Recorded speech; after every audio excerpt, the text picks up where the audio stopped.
იაკობის ჭა. ადგილი, სადაც შედგა იესოსი და სამარიელი ქალის საუბარი. დღეს მდებარეობს პალესტინის ავტონომიის ქალაქ ნაბლუსში. ისე ჩანს, თითქოს იესოს დროიდან არც თუ ბევრი ცვლილება მოხდა. ებრაელები უწინდებურად არ ურთიერთობენ ადგილობრივ მცხოვრებლებთან.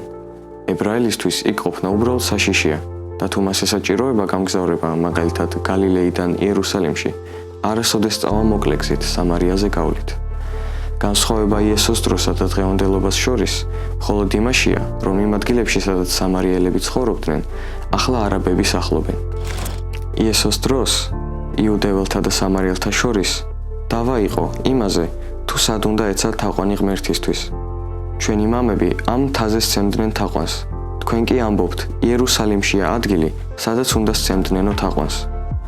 ებრაელები ამტკიცებდნენ, რომ თაყვანის სცემისთვის სწორი ადგილი არის იერუსალიმში, რადგან დავითმა უფლისგან მიიღო ბრძანება, რომ სწორედ იქ დაედგა სამსხვერპლო, რათა შეეწყვიტა სასიკვდილო დაავადების ეპიდემია. სამარიელები ამტკიცებენ, რომ ერთადერთი ადგილი, სადაც თორის თანახმად უნდა აღევლინებოდეს კურთხევები, გერიზიმის მთა. იესო ამბობს, დგება ჟამი, როცა არც ამ მთაზე და არც იერუსალიმში თაყვანს აღარ სცემთ მამას. მაგრამ დგება ჟამი და უკვე აქ არის, როცა ჭეშმარიტი თაყვანისმცემელი თაყვანს სცემენ მამას სულითა და ჭეშმარიტებით.